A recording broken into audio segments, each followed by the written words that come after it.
place to be. Analyze the players and the team. Keep a great company in the stream.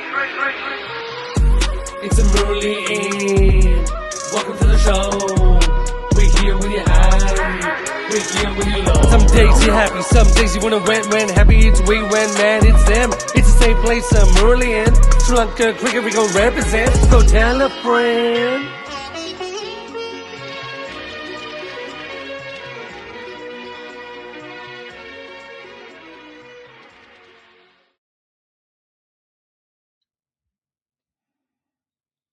Hi everyone, welcome to Murali End. My name's Mark Machado. I'm joined by Sri Lanka's #1 journalist, Estelle Vasudevan, famously off the BBC and off Wisden and off Combox and off who else have we written for, Estelle? I feel like every publication, you're like the most in demand. Quick Buzz. Al Jazeera. Quick Buzz. Yeah.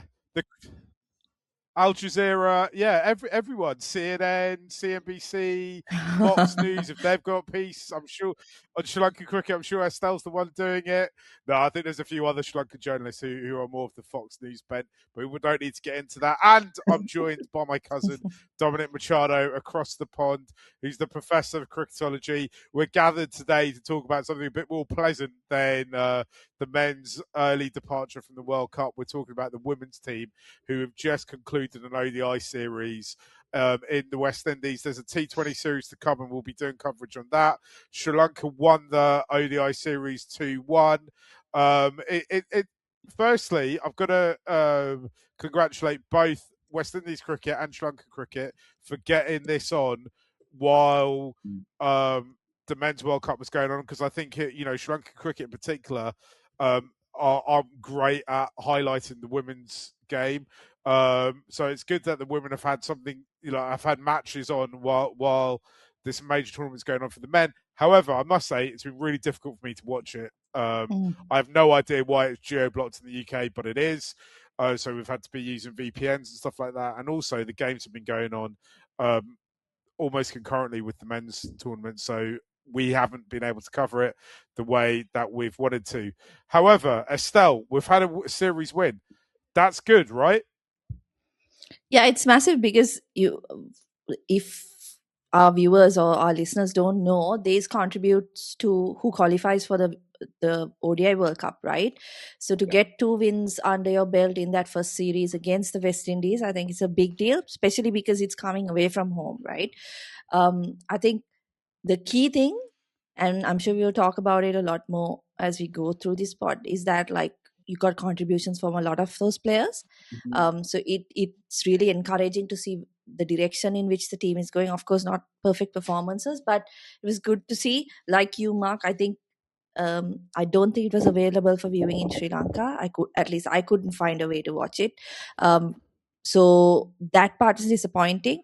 But having seen the highlights and stuff like that, it's a really good win for Sri Lanka, I think, because West Indies is historically a team that's performed really well at global tournaments, right? And they've got these star players. So performing against a team like that is really good for Sri Lanka.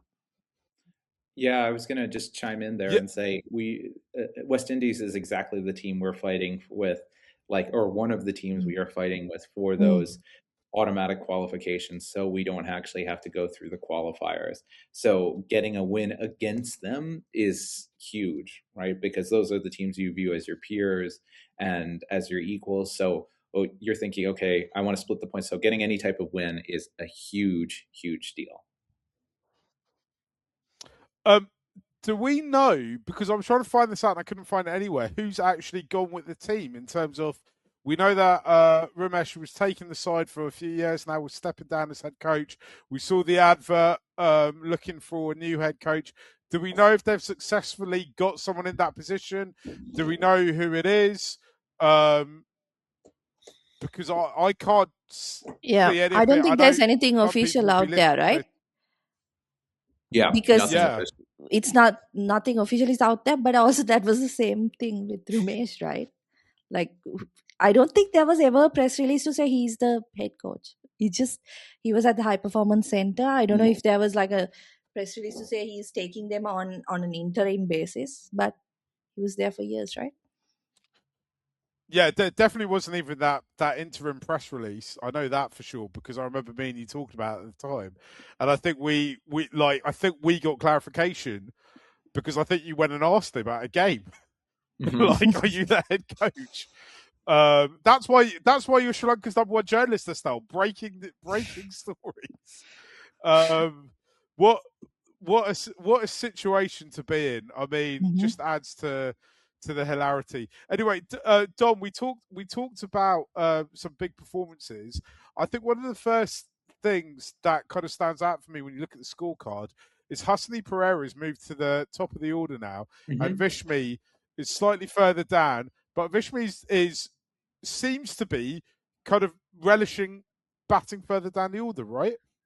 Yeah, so it was interesting, right? So obviously Hasini has taken the role at the top with Chamari, and she's batted very well. I love the intent with which she bats. I think it's a great pairing with Chamari, who seemed to sort of threaten a score in the first two matches, but then never really was able to kick on. But one thing that was interesting about Vishmi was in that very first match. Yeah, so in the first ODI, she batted down at 7 because Sri Lanka had gotten a good start and decided to send in some players with more power. And I think some of the discourse after that was, well, what is the role for her in the ODI team if she's not going to bat in the top 4? But then she came back in the second match and was player of the match, scoring a 58 from 66 and going at close to a run a ball for most of the innings, which again is huge for her. It seems that if she can negotiate that kind of troublesome early period and get the scoreboard ticking, that is huge. And I think one thing that I noticed and I saw is it seemed like she had an idea of what her boundary options were, at least from the highlights. It seemed like she, that shot she plays over the top was back, something that we hadn't seen for a bit. She also was able to manipulate length, particularly of the spinners, to score, to third man and those areas. So that was really, really good to see. And I think overall, and we'll talk about this more, but the stroke play from all the players was actually quite impressive. And it seemed like they had their aggressive options dialed in and knew what to do and when to employ them on what seemed to be not particularly straightforward conditions. Yeah, I mean, the thing is, I like that, she seems to be adjusting to how things are. Because if you look at Hasini Perera again, she's a player who seems to be most comfortable opening the batting, right? With the new ball, the field in. And we've seen it plenty of times, I think, over the last year or so, where if she does get a couple of boundaries away in that power play, then she's off, right? She has a good knock and she's got a lot of confidence, I think, now from those half centuries, that have finally, that line has been crossed finally. So similarly, I think Vishmi possibly, although she might also prefer to bat at the top of the order, she probably has a better game in comparison to Hasini to bat in the middle, because she does move the ball around a lot better, I feel. And I also felt like when she did open with Chamari, it felt like her role was just stick around. Just stick around, rotate the strike. Whereas if she's in the middle order, she has a lot more freedom in how she can play, right? So I think it's a good tactic. I think we've spoken about this plenty of times. There's not many options outside, and that is an advantage, I think, to the players who are currently in the 11 or 15, because that means they keep getting opportunities to get better. But the truth of the matter is, I think if Sri Lanka had more depth, Vishnu is probably someone who would have fallen behind by now, at least on like a temporary basis, where she would have had to work her way back into the side. The flip side of that is, though, Estelle, right? She's still so young. Like, if there was more depth, she wouldn't have had to come into the side.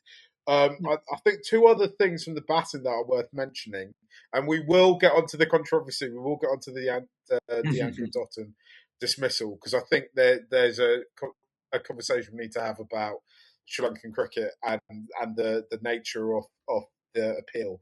But the other thing to note about the batting is that Chamari didn't score big runs for us, and Harshita actually was kind of consistent all the way through. we've been talking, or I feel like almost since Murali End has started, we've been talking about how much longer does Chamari have. I'm not suggesting that we want her out the side. We do not want that. But the idea now that we are winning games without her having to, or winning series without her either having a big innings or taking loads of wickets in one particular game, I think is quite that's a huge step forward in a way, isn't it? Yeah, Absolutely. it is. And it's something we've spoken about, right? Like about, you're seeing slowly other players standing up. If I look at the scorecards from all three games, to be honest, I wouldn't say that the batting was great. I mean, and you have to take this with a grain of salt because, as I said, none of us have watched the games. It was not available to be watched. But I felt like that really tentative, slow starts were really prevalent. And I don't know whether that's to do with the pitches, because sometimes we know that in the West Indies, it's very spin friendly conditions, not the best, like the hardest wickets in terms of, what I mean by hard is not difficult, like, hard wickets. It's very slow usually. So I don't know whether that's the reason, but like it felt like there was a lot of tentative batting. The strike rates were low, right? And that's the area where Sri Lanka really needs Chamari, right? Because when she gets going, she's going at better than a runner ball. In that aspect, I think Nilakshi is going to be really important because she is one who's consistently been above that 90, right? In terms of strike rate. Since that match-winning innings she played against India in that tri-series, she's just been that aggressive batter for Sri Lanka. It's not always come off, but she's been that aggressive batter, and that's, I think, something that something positive that came out of this was, Harshita got consistent runs, Vishmi got runs, Hasini got starts, but that like little burst of energy coming from Nilakshi is going to be really important, particularly going into a T20 World Cup. Yeah, I was going to say the same thing. She struck at 103. Again, and look, Logs. Go on, Dom. Yeah, I was going to say she struck at 103, which was a huge win. That was the highest strike rate of any of the players on either side. So that's a big win. The other thing that kind of excited me, and this is still, again, in a very limited sense, was Dumi Vihanga. She showed her ball striking capability. She hit a few sixes. She struck at 93 and she averaged 10, right? But she's coming in at 8. So as a young player, to see her have the confidence to swing the bat freely and try to clear the boundary, having more than one person do that then is really good. So if you have Nilakshi clicking as she is now, and you have Dumi with the ability to strike boundaries, it makes a player like Kavisha Dilhari, who doesn't have the power game, but is more about finding the gaps, running hard, doing all that stuff. It makes for a more exciting and powerful lineup. I also wanted to ask you guys about why Dumi, they brought her into the squad, right? But why she wasn't in the last couple squads. I was kind of surprised by that. What has changed that has changed the way that they look at her and the way she plays? I think they don't yet see her as an all-rounder. I don't think they see her as someone who's ready to take on that kind of all-rounder role. And when we look at the spinners, Sugandika and Inoka, probably they're top 2, right? And then you've got Inoshi, who will probably feature in the T20. So I think if you look at the bowling attack, then they don't necessarily need her. And because they don't see her as like a reliable all-round option yet, they're probably just trying to like ease her into the side. Because I mean, having seen her at under 19 level, the potential player she could be is fantastic, right? She's a wicket-taking off spinner, attacking off spinner, and who can hit the ball. Like I would say, someone like a Nadine de Klerk, that type of player who can give you that kind of finish. Yeah, and that's what I was noticed. She was also in the game early with wickets as well. She faced up with and took the wickets of West Indies' best players, right? And that speaks to her skill. And I think, again, I don't know what your opinion is, but I like having that attacking option because sometimes Inoka and Sugandika can seem more defensive, and that's one of the things that we're always looking for: is someone to break through and actually take the wickets. I like the way that we're slowly starting to build a that squad depth, right? I mean, for years, when a women's squad would come out, we'd never talk. There was really no selection issues. There was maybe one or two selection kind of questions: which bowlers might they take? Do they bring an extra spinner? Do they leave the fast bowler? And now, actually, it kind of feels like there's we're in a situation, the way I read it, where it looks like the top order seems to be quite set. That kind of first five, and then the rest seems to be kind of up for debate. Even the wicket keeper, right, Estelle? We had a look at the wicket keeper this time around, which I was surprised with. Sanjivani's done a really good job for us, but presumably, again, this was just trying to look at a different option, right? Yeah, Anushka Sanjeevani, did she feature in the last series Sri Lanka played? I seem to remember not being in the last one. India, she played the rising star. She played as a 36-year-old, which again, ridiculous, but just so I on wonder Kaushini, right? Nutyangana, she's played on and off when Anushka's been injured. But what I was really impressed with, and this was in the second ODI, the keeping looked really good. And that's one thing that's kept Anushka in the side, is that, I know she doesn't get a lot of attention from people who don't watch a lot of Sri Lanka cricket. And, at the last World Cup, people were talking so much about Muniba Ali and like the Pakistan wicketkeeper, right? But Anushka has consistently been, I think, top 3 wicket keepers in the world. Not wicketkeeper batter, but wicket keepers. And she doesn't get noticed because she hardly makes many mistakes. And in Nutyangana, I think just from that one game, I would say she's really up there. She can really reach those standards because she has quick hands. She seemed to be moving well behind the stumps from the highlights at least. And with the bat, I've heard that she's a pretty decent bat, right? But of course, coming in at number 6, 7, it's not going to be easy, particularly in a side where, you're looking more at surviving or sometimes batting out the 50 overs. But behind the stumps, she looked really good. Estelle, I know you're Sri Lanka's best journalist, but you can't say 6, 7. You're not allowed to say that. Sorry. I was going to ask, or do you take it as a sign of health that Imesha Dulani is not in and around the squad, right? Or is it and I think the rotation of players is good. We've been talking about the importance of, not just having a playing 11 that you depend on, but having a 15, a 20 that they can step in and come into it. Because I think it's interesting that they went to Vishmi at 4 and not Imesha Dulani, because one could very much make the argument that Imesha Dulani has performed better and could certainly play that number 4 role. Yeah, that's an interesting one, because we saw her. It was against India, right? The 5-match series that Sri Lanka played, where she looked really good, didn't she? She looked like attacking, aggressive batter, right? Who could make those middle overs really, different from what we've seen Sri Lanka play. I just think, to be honest, the amount of opportunities given to someone like Vishmi is that they are hoping and praying, and they just want her to work because they see the talent that she has. I think Chamari is a big reason behind that. I think she backs Vishmi because Vishmi has shown at domestic level that she can be someone who bashes the bowling, right? Yeah, absolutely. In my opinion, it should be between Vishmi and Hasini, the opening spot.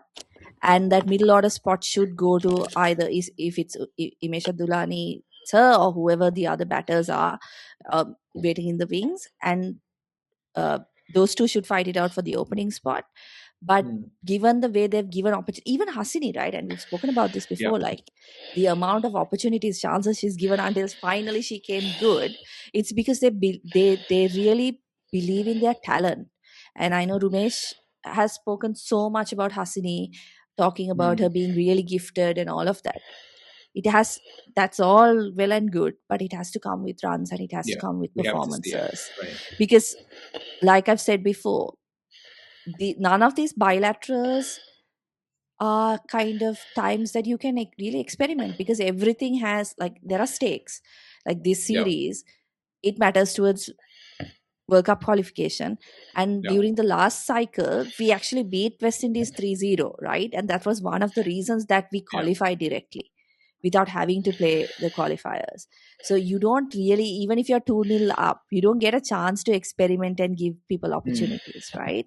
So for Vishmi and Hasini has obviously come good. For Vishmi as well, like, it should not be, I'm picking you because I know you're talented and I believe you can make runs, but rather, you give them that period of time, but after a while you have to look at performances. And I think at the moment, I mean, Vishmi made a half century in one of the games, so she's kind of done okay. Yeah. And I think one thing too that's also interesting and I'm curious about is Chamari's role in the ODI squad going forward. Obviously, they want her to play for the points. But, I mean, based off of everything we're hearing, my thought is that a 2029 World Cup is not going to happen, you know? And so then you wonder, right, is there a world where, and of course, because of qualification, right, you don't have the luxury of saying, okay, Hasini and Vishmi, let's open. Right? Do you think, though, she might fancy a World Cup where she isn't captain? Because I think there's several people in that side who could captain a team who might fancy having a run at captain a team at a major tournament. Do you think she might be in a position where she goes, right, I'll take you guys, I'll get you qualified, and then I assume she's going to play the next T20 World Cup in a few months. And then afterwards she steps down from the captaincy, but just continues to play. I agree. 3 years is quite far away right now, but I wonder if maybe, and again, this goes back to, you know, who's the head coach, what's the plan here, what is the road to these World Cups looking like, right? Because she's such an incredible talent. I mean, Chamari are only 50% of her powers, which is I think still worth having in the side. Possibly the moment of the year for Sri Lanka in 2025 with both our sides. We didn't do one of those shows this year, but possibly was that final over against Bangladesh, right? Where she brought the magic, right? What about the one against India? What about the one against India earlier? Yeah, maybe, but like that Bangladesh game looked dead in the water, right? Like we were. That was one of the worst cricket matches I've ever watched. It was so bad. It was. That's why I was shaking my head. Yeah, and Sri Lanka were terrible in it, but she turned it around, right? Yep. She picked the ball up and she did what captains were meant to do, and she showed the leadership and she won us the game, right? And I'll be honest, when I didn't think she still had that in her, but she had that, and I don't think that's something we want to lose if we don't have to, right? That's what I mean. In 3 years' time, she thinks she can still play international cricket, and she thinks maybe not having the captaincy might free her up to it, because possibly at this point, other than being kind of India captain or Australia Test captain, then being a captain of one of the Sri Lanka sides is comes with a certain pressure that you don't maybe, you know, I don't think Ben Stokes has it. I don't think Harry Brook has it. I don't think you know, there's a certain burden you've got to carry. So maybe she might think, if I free myself from it, she'll still be the biggest star in the team. Like one of the Kavisha would have to go on an incredible run for in 3 years' time for Kavisha to be better, more well known in women's cricket than Chamari would do. But I wonder if, this is why I think not having not us not knowing, maybe there is someone in situ, and they just haven't told us. Who the manager is, who the head coach is, I think is a bit of a disaster. Because that, if I was in that role, those would be the conversations I'd be having. I'd be like, right, what is our way of performing at maximum in 2029? How do you get the most out of your most talented players? Maybe Chamari is the captain player coach here. She's already carrying enough titles. I wouldn't be surprised. Yeah, possibly. They're just like a university side. They'd just be like, just go on a tour of West Indies. You don't need a coach. So we need to talk about the controversy in the Dotton wicket, which was in the second ODI. She was given out from obstructing the field. The issue essentially is she's given out because she catches the ball that she was meant to be playing. The ball should have been a wide, but she comes off a Sri Lanka player, she hits it, and then she catches it. In my opinion, if I was playing a game of cricket in the park outside me, I would consider that would be considered a dead ball. But Sri Lanka obviously go and appeal for it because it's a big international game and they're within their rights to do it. I think the conversation we need to be having as a Sri Lankan or a show that follows Sri Lanka is whether or not it was within the spirit of cricket that Sri Lanka actually appealed for it and got the wicket, or whether they shouldn't have appealed for it and just kind of let the game go on. I also think you've got to consider that Dotton is a player who could have won the game for them. Mm-hmm. And it was a deciding game in the series, effectively, from a Sri Lanka perspective. What do you guys think? Obviously, I should also point out, I live in Middlesex, and I've always lived in Middlesex my whole life. So this is where the spirit of cricket lives. If you follow cricket, you'll know the spirit of cricket lives in basically North London, the northern part of London. So I'm inflicted by it. I can't help it. It's attached to my soul. What do you think, Estelle? It was a bit confusing to me because many things, right? First of all, she misses the ball. So it's not like she hits it and it goes up in the air and she catches it or whatever. She misses the ball, it hits the keeper, it goes up, and then she taps it with her bat, and then she catches it.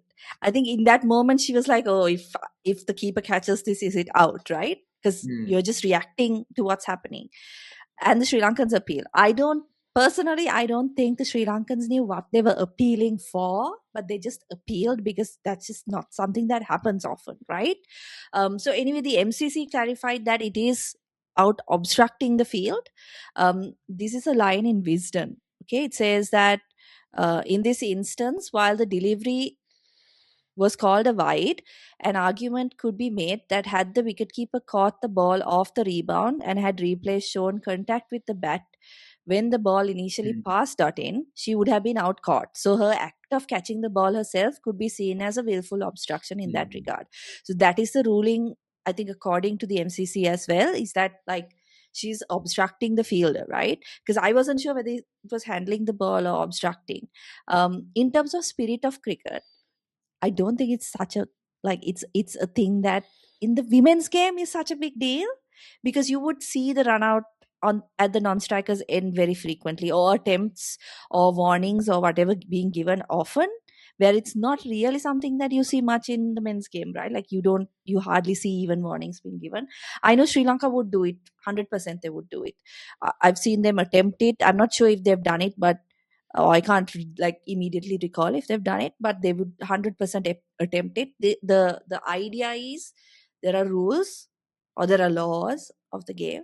You follow those, and if the dismissal is in that law book, we will appeal, and I think that's pretty fair. Yeah, I agree too. Like the appealing thing.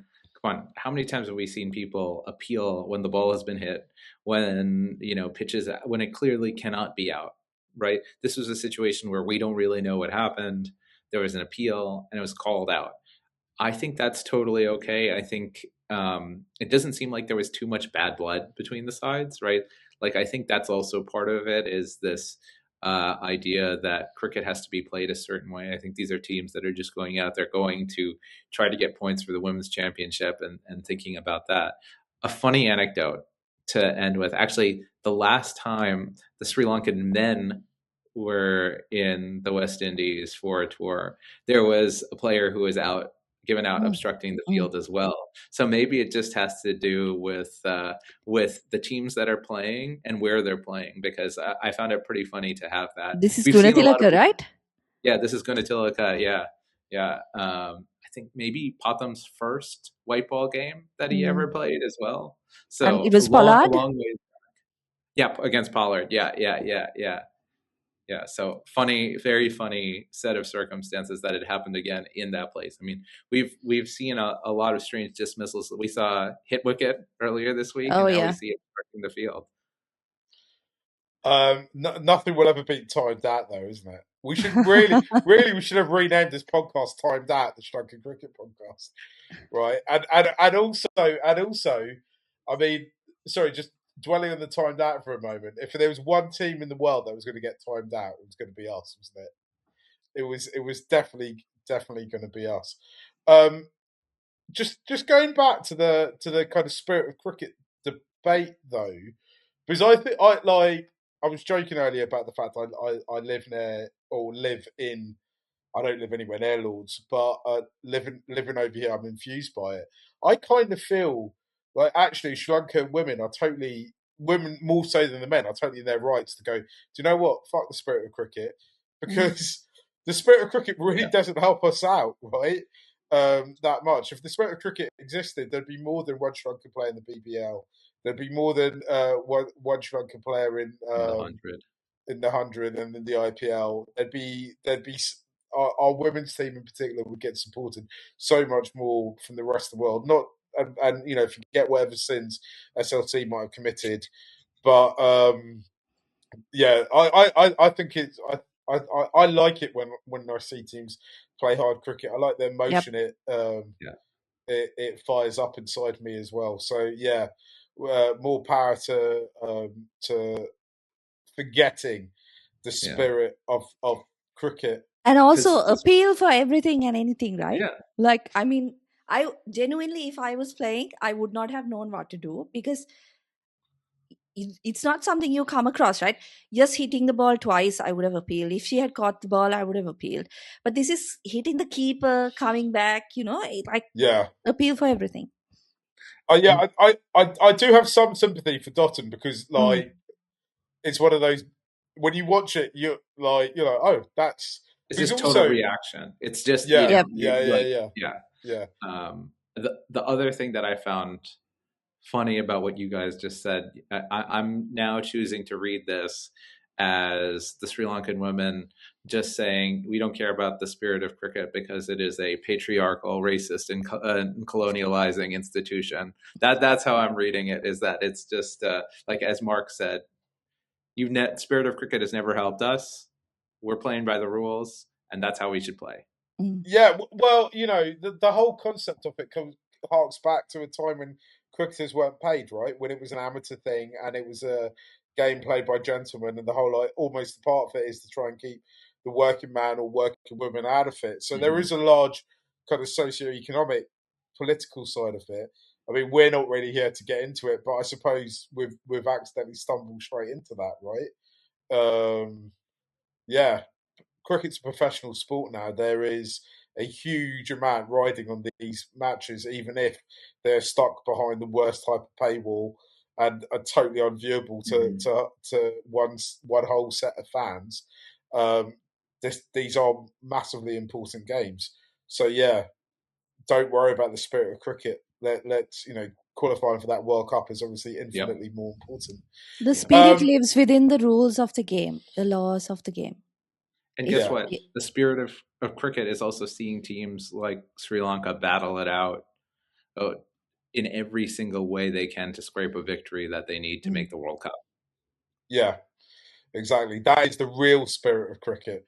T20 series next. This podcast will probably be released hours before the first one starts. Have we got kind of any expectations on this? Considering, Estelle, we are just months away from the road to Lords. Was it the Oval? we lasted exactly one day. Yeah. The road to Ahmedabad is shut. The road to Lords is open. Is it Lords or the Oval? I'm not sure. This there's one big question, I think. Do they bring Imesha Dulani in? Mm-hmm. Because if she comes in, then do they leave Wish Me Out? Because she was so good against India. So I don't see why they don't. But that would mean Wish Me sits out, right? Because there's no other kind of option there. And I'd be curious if they bring Jumi Vihanga in. Again, I think she can play as a 7 and provide some much added power down the order. I think that's Dom. You don't think so? Who do you think they'll play as 7? So 7 would be Nutyangana, right? That's like their template is because they've I think but Anushka's not there, right? Yeah, Anushka's not there, but I think that they're in terms of if you compare it with the men's team, when you have Kavisha and Chamari who are going to give you 4 overs each, they don't necessarily have to go with that 6-5 combination, right? Because most games those two are going to bowl 4 overs, so they have the kind of flexibility to go with the 7 batters, and obviously they need a keeper. So I don't see them bringing Vihanga at 7. I mean, who knows? But because we didn't expect Sri Lanka to go 6-5 at the World Cup, and somehow that happened. I was going to say one last thing I want to say. We forgot to talk about Inoka and how good she's been. Someone who, we've talked about this on the show before, career dead and buried. We were convinced she was done, but she has come back better and stronger at the age of she's going to be 40 in a couple days. Incredible stuff. And again, that's where the spirit of cricket lives. Someone fighting for their career and bowling like that's amazing. I should also point out that we've got to play the West Indies in our group in the World Cup, right?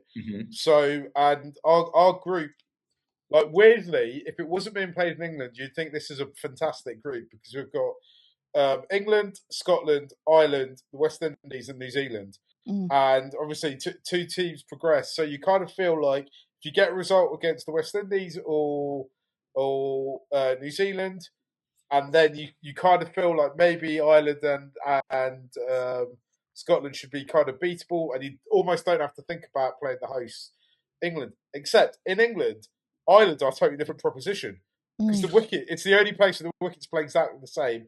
All the Pentagrass has caused us no end of problems. Oh my gosh! Last time we played them, they've got a few players who've caused us problems. It's a very good team. Yeah, Scotland. I don't know how good the Scotland women's team are. Like, I haven't been paying attention to them. But again, they've got their advantage of they've been playing on these bloody bouncy wickets here, haven't they? So I'm either going to have to sneak into where Sri Lanka play their games and chuck salt in the pitches so they dry out, so it's a Ketarama bowl. Mark, let's leave the wickets flat. Okay? That's the one thing we've learned. The one thing we don't need to export is our wickets, right? Yeah. Or Sri Lanka have got to kind of adapt to the conditions, right? Which I think actually means, in hindsight, this T20 series is massively important. They've got to figure these players out, right? And all the while, you always say this, it's always impossible. Try and not give away ourselves as well. I don't know how we do that, though. You know what?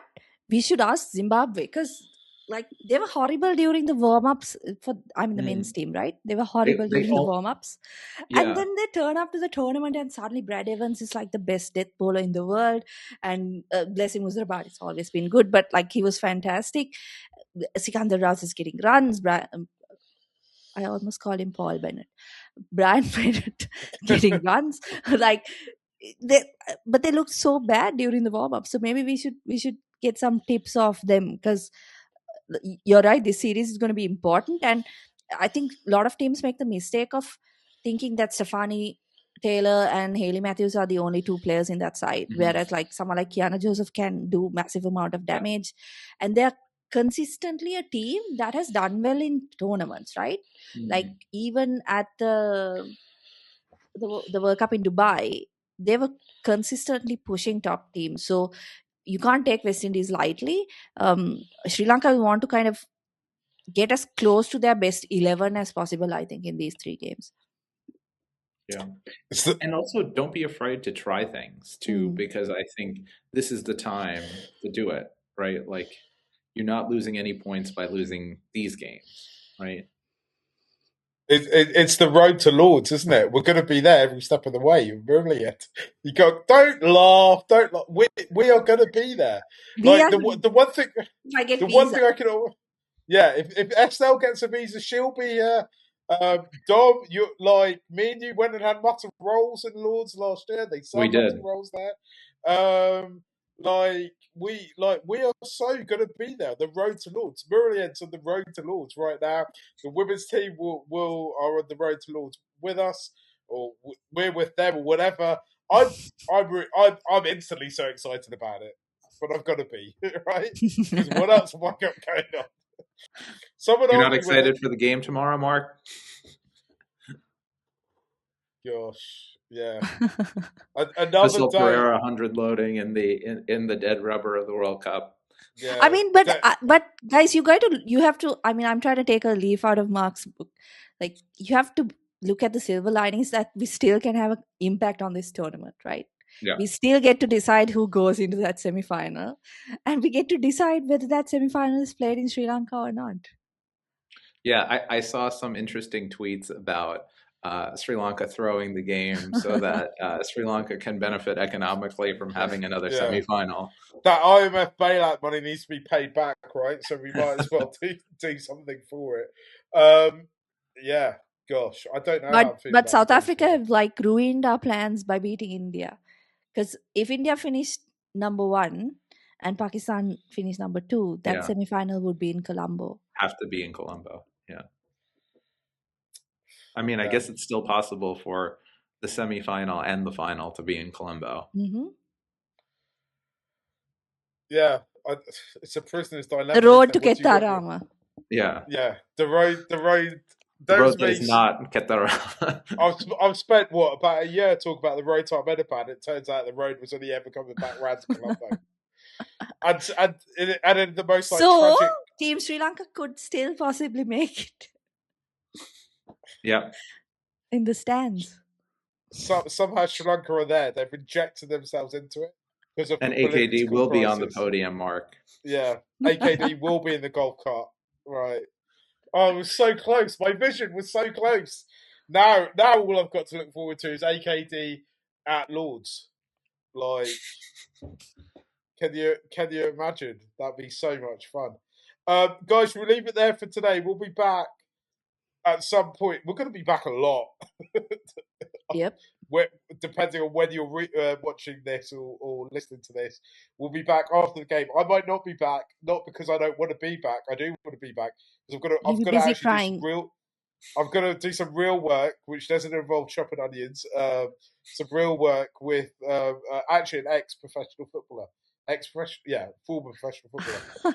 I thought you were going to say with an X. Yeah, that's what I thought. No, gosh, no.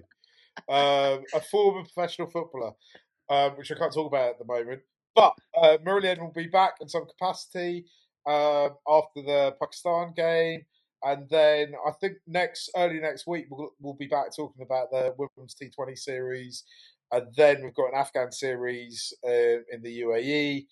And before we know it, we're on the road to Lords now, guys. Ain't no stopping us now. Right? See you all then. Bye. Welcome to Murali End. My name's Mark Machado. I'm joined by my cousin across the pond, Dominic Machado, the professor of cricketology. And I'm joined by Sri Lanka's #1 journalist, Estelle Vasudevan. Guys, thank you for joining me. Firstly, I've got to apologise, actually, because we recorded half of this show, the ODI series review of Sri Lanka women in the West Indies. And we're going to tag that along to this half of the show, which is Sri Lanka women in the West Indies talking about their T20 series. It was a kind of strange series. We'll get into all of that. If you just finding us, hit the like, hit the subscribe button, tell your friends. Remember, you can listen to us as a audio show as well in your podcast app on Spotify and Apple and all that stuff. Come find us on Instagram and join the WhatsApp channel and get involved in the conversation. We put out Sri Lankan cricket content really, really, really regularly, apart from when we have a little tiny break after World Cup, mainly because I need to sit in the darkened room and cry while I watch the Kiwis getting absolutely hammered in Ahmedabad, and there's no AKD in a golf cart or any of that stuff, which I've been dreaming of for months. Anyway, T20 cricket in the West Indies, Estelle. It was a successful tour, but quite some odd games. Yeah, we were talking off air, Dom and I, about how, like, what can we take out of this series, right? Sri Lanka won 2-0. It most likely would have been 3-0 if the first game had been carried through to completion. But what are the takeaways from this? Because it didn't seem like good conditions for scoring. And I'm not talking about Ahmedabad 250 plus, right? I'm talking about like a 160, 170 type pitch even. We saw West Indies bowled out for 49 in the first game, then followed that up with 101. And the final game, it was 119, right? So not really batting friendly conditions, not even run a ball. So going into the World Cup, Sri Lanka have one more series before they do go to England for the World Cup. What can we take away from this win? Because from one point of view, West Indies is a team that's consistently been good in big tournaments, particularly in the T20 format, right? They've always been competitive, and somehow always find themselves in contention to make the semi-finals. So Sri Lanka having beaten them so comprehensively is a big thing, right? It's a good thing.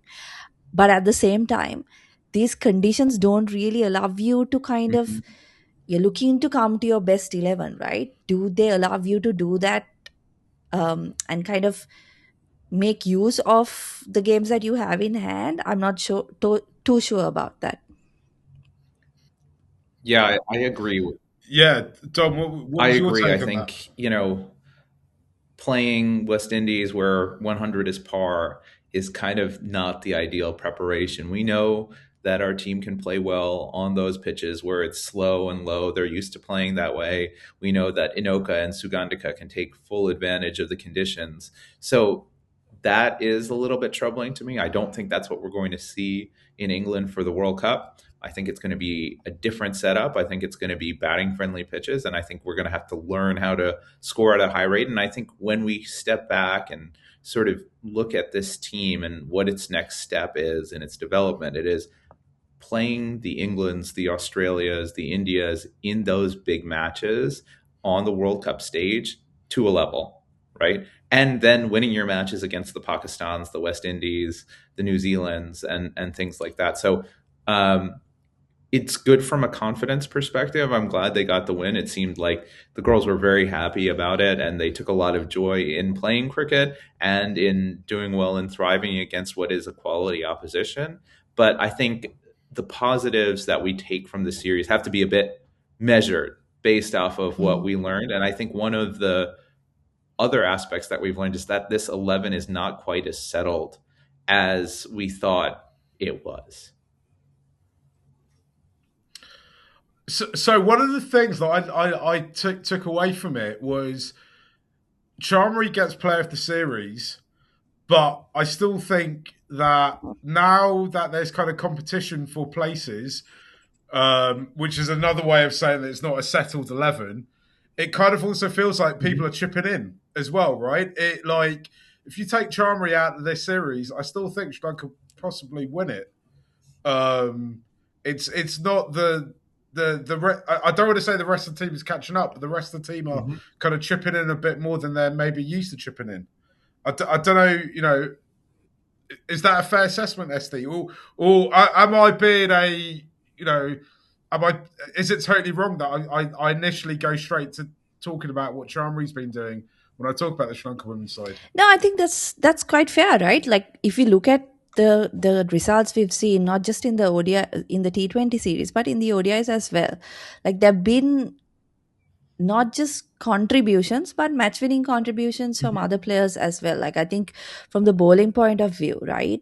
In the third game, Sugandika, Kumari, Inoka, Ranaweera, and Nilakshi. Sorry, Nilakshi picked up wickets in the second game, wasn't it? Where she got Matthews and Dottin. Yeah.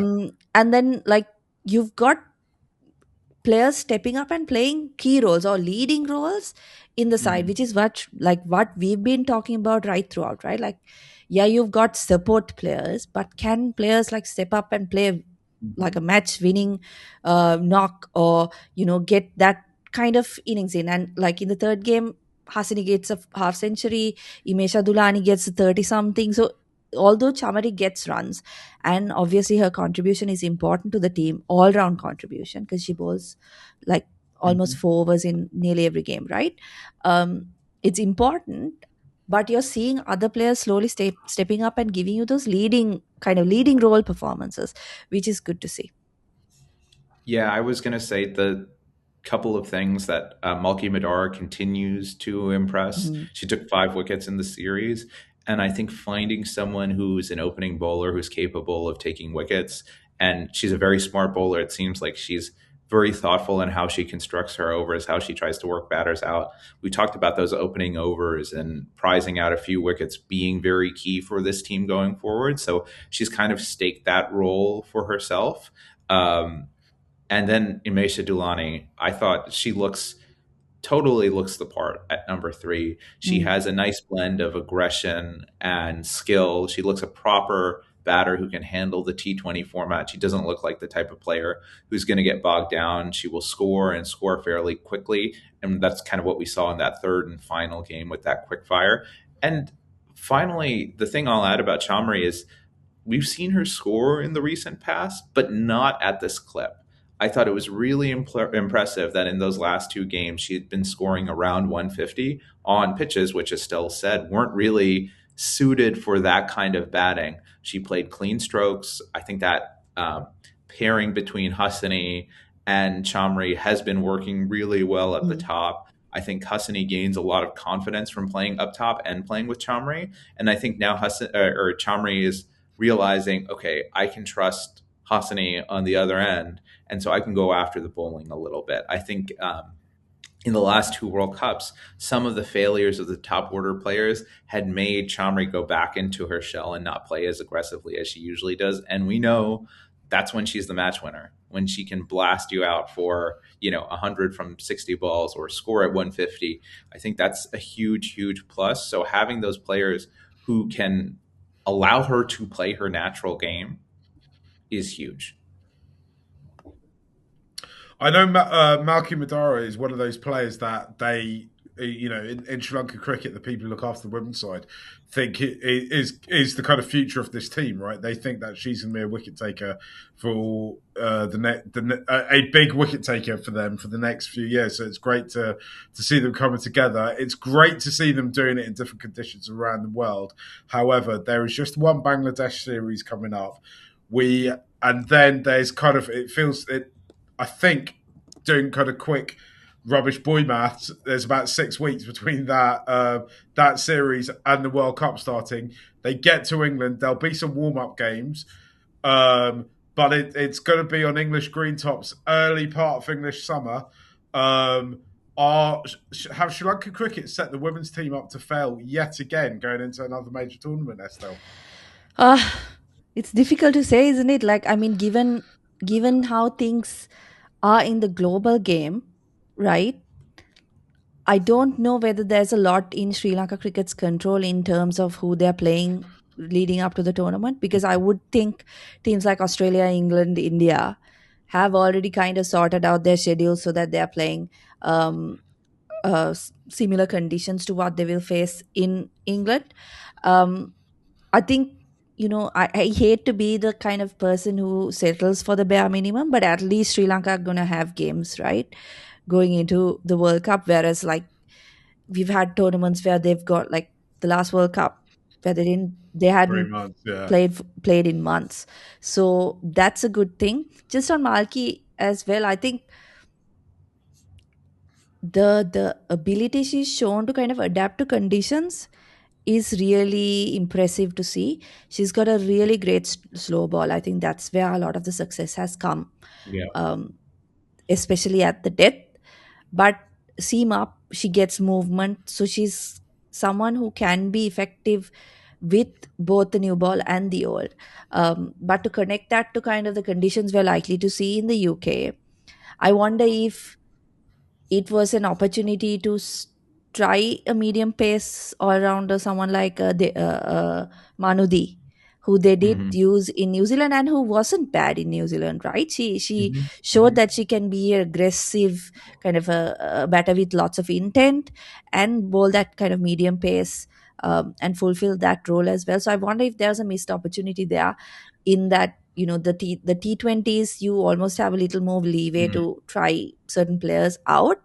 um, but of course, I mean, you can only have one, right? I think in Sri Lanka's point of view, their priority is to win as many games as possible, and they put the best 11 out there as they could imagine. I know Kavya Kavindi also played the last game, Hmm. but bowl just one over. So it'd be interesting to see what the lineup is in Bangladesh, whether Sri Lanka Cricket actually organizes some kind of greens, blues, greys kind of tournament in Sri Lanka, and whether we get close to the 11 that we will see in the UK.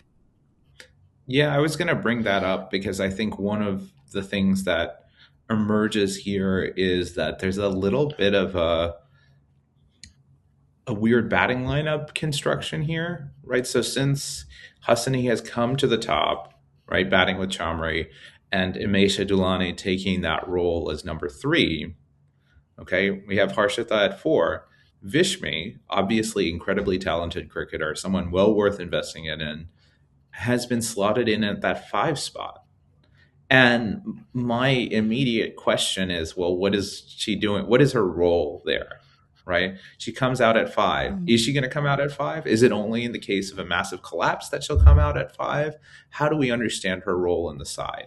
And I think one of the things that can help support Chamri is by adding power down the order a little bit so that she doesn't feel she's the only boundary option. She's got the ability to score and that players can play more freely. I think Manudi is a great choice for that. I think Dumi adds bowling and has the potential to hit for power. And one of the things I've been thinking about is um, giving those players chances to develop because it is so hard to develop a power hitting game at the international level, right? You kind of have to allow them to fail and develop that over time. And so this series would have been a great chance to allow those players to kind of come to the fore and develop more. That being said, I do have one reason for hope, and I think it's one that we should discuss is Jamie Sidden has been hired as the women's head coach. So it's good that Sri Lanka has identified a head coach ahead of the World Cup, right? Someone who has coached in Bangladesh before, but we'll forgive him for that. Well known, well respected name. But he also is known as a batting coach, right? He helped Bangladesh kind of develop their batting capabilities in the late 2000s. He had another stint with Bangladesh in just a few years ago as they sort of developed their power game. So I wonder if it's not a pointed choice to pick Jamie Siddons because he can kind of help them level up that batting, and maybe he will look at Dumi and Manudi and see the talent that they have and say, okay, these are players we want to have in our squad and kind of build the rest of the squad around. A more cynical podcaster would suggest that SLC won't be thinking to that degree of kind of role clarity around what they're looking for in a head coach. But I'm sure that's not true. I'm not that cynical, so I wouldn't even suggest it. The other thing that I have heard from talking to various people about Jamie Siddons is apparently he's quite a kind of disciplinarian as well, and is someone who's known for maintaining standards, which does track with what SLC kind of look for, right? Estelle, I'm not saying that they would want a Victorian coach, but he is from Victoria in Australia, right?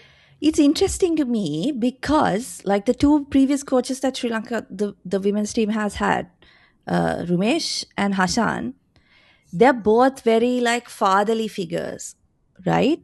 And from what I mean, I don't know Jamie Siddons, I've never met him, but from what I've heard about him as well in our conversations is that he's a very hard taskmaster, right? He's like, he wants things done a certain way and you do it that way. So I'd be very interested to see actually how that's taken, because there is a tendency, I think, from the women's wing of things to have this like father figure to kind of take care of the girls and lead them.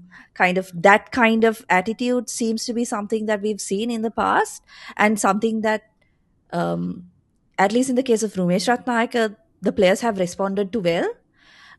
So I'd be very interested to see how things go, because it's going to be very different culturally, right? As you said, he's coming from Victoria, like this hardened, battle hardened guy who's probably seen a lot of success. And the Australian kind of ethos in sport is different, right? So that part, I think, I'm very curious to see how it works out. But just to add on to what Dom said, I think I was very happy to see the appointment, because it feels like they're taking it seriously. Sri Lanka Cricket are taking it seriously, and they've appointed someone in with that in mind, not just, oh, someone was at the high performance center, so we gave them the job. I'm not saying that's what happened with Rumesh is great, and I think Sri Lanka needed that type of coach to build them up. But there was not even an announcement that he's coach, right? We didn't like it, we just had to figure out or ask him and get to know that he is head coach of the women's team. Otherwise there was nothing from Sri Lanka Cricket. So to see them appointing someone who has pedigree in coaching international teams and comes from Australia and like has this kind of reputation as a coach is good to see, because it feels like Sri Lanka Cricket are taking that job seriously. Yeah, I agree. I think we talked about who the coach could be. I didn't think it would be an actual person with a proper coach pedigree from around the world, a proper foreign coach. I thought if they were to get a foreign coach, it would be somebody who was on their first job, who was, who was stepping up into a head coaching role at a big, I was going to say test playing country. Obviously, Sri Lanka women don't play test cricket at the moment. Maybe that's something that they aspire to in the future. I don't know. But I am kind of slightly worried. The thing that worries me slightly is, as I say, they've got this series against Bangladesh, then they've got a kind of 6-week break, and then they're straight on green tops in England for this World Cup. It's when the World Cup, whatever happens at the World Cup happens, and of course at Murali End, we are on the road to Lords with them, hoping they go all the way.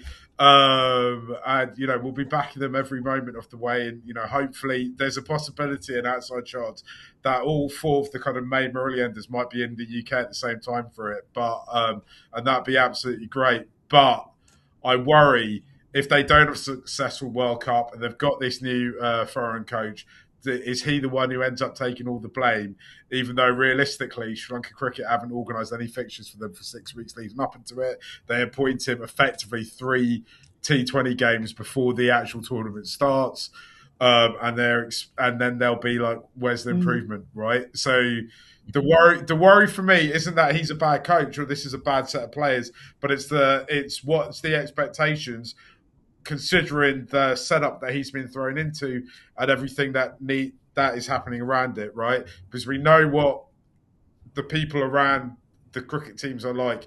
We know what the media can be like around it. We know that there'll be, when World Cups turn up, and they turn up quite frequently at the moment, suddenly there's a lot of pressure on these teams.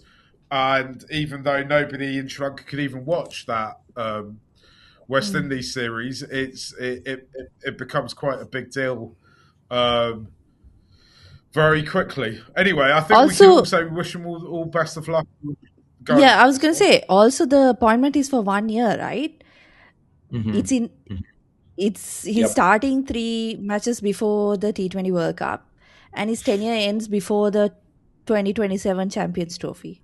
So I was going to say the 1 year thing is interesting, right? Yeah, it makes no sense, does it? Like, you look at this side. This isn't this is a side full of young players and full of players towards the end of their career who actually with the right conditions, with the right setup, if there was a plan in place, could definitely go and make a semi-final, could definitely, be galvanised and get into a final if everything kind of works out for them, they get a right bit of luck, right? But Sri Lanka Cricket aren't setting them up for that, are they? They're appointing coaches on a short-term basis. They're not giving them enough fixtures. No doubt we'll get a greys, blues, yellows, greens, or whatever. They don't even pick bright colours. Like, come on, have like pinks, reds, yellows, purples, and pinks, right? Like, let them play nice, cool colours. And yeah, I just, you get into it, like you'll get out of it what you get into it, and the people in the back aren't putting enough into it. It's good petrol into the front to be able to get a good result. One thing I'll just add in here is like the 1 year coaching contract basically is like, let's evaluate you on how you do this World Cup. And it's we want someone to fix something really quickly. And, the truth of the matter is with these teams, there's a lot more developing to do, right? It's not that they're bad teams. It's just that the results that you want to see aren't going to happen overnight, right? Because of the systemic advantages that other sides have and because of the systems that they work in. So for me, I really do want to see Jamie Siddons succeed, but I think in order to see him succeed, you need to give him runway rather than short-term contract. Or maybe it was his decision. Maybe he said, "Let me see how this goes for a year." I've heard some things about SLC, Which would be wise, right? Which would be wise, right? So maybe that's it too. The flip side is though, right? Say if we go on a run and we do go all the way to Lords and AKD is there and a little golf buggy. There's no golf buggies at Lords, but you know what I mean, right? And like they go on a big run, then we know he's going to get poached. Like instantly, he's going to be gone. He'll be England manager or Australia manager or India manager within minutes after that final, right? So SLC for me, it's like, when you consider what's been happening with both the men's and women's sides the last few ICC tournaments, it just makes no sense that they are still thinking so short term. I hope I'm wrong. I hope there's something that I'm not seeing in it. But like, Let's hope this Sri Lankan hospitality convinces Jamie Siddons to stay a bit longer. Yeah, I'm going to start talking about something now that isn't in stone yet, but I'm gonna manifest it into existence. We're hoping Estelle will be with us for the Women's World Cup in June, and I think we are looking at Sri Lanka have 2 games in Bristol. I think the 21st and 23rd or 24th of June, and I think we're going to try and get ourselves up to Bristol. There's an outside chance that Dominic might be with us. Who knows? We'll have to wait at the price of oil to see if he can get himself over here for that. But I think we're looking to do a kind of a Murali End meetup in, Sri Lanka Cricket meetup in Bristol. At some point between those days. So, like, keep an eye on it. I'm looking for places to do it. If you have a venue in Bristol that you want us to come do something in, I know there are Sri Lankan restaurants up there. I know there's lots of cool tap rooms. I've been up there, and there's loads of nice places. It's quite a cool city. So we're going to try and do something up there. So kind of pencil that into your diaries if you're listening in the UK. If you're in other parts of the world, hold on. We will try and come and see you guys. I'm up for go wherever. We might have to wait till the politics of the Middle East and North America cools down a bit, because I don't think any of us are moving anywhere too quickly before that. But we'll try and get to all of you guys eventually, hopefully when the team are there, and we'll have a great laugh. But June in Bristol is looking like something that could happen. Guys, should we wrap that up today? Because if you've listened to this, you've listened to an hour of us talking about 2 different series, recorded at 2 different times, and our kind of thoughts on it. I wonder how we reflect on this series after the World Cup's happened. And what I think it's one of those series that we don't know what we have learned from it till we get there. Yep. Cool. Thanks for joining us. See you all later. Bye. It's a Murali End, you're in the place to be. analyze the players and the team. Keep a great company in the stream. It's a Murali End. Welcome to the show. We're here when you're high. We're here when you're low. Some days you're happy, some days you wanna when happy it's we, when mad it's them. It's the same place, Murali End. Sri Lanka Cricket we gon' represent. Go tell a friend.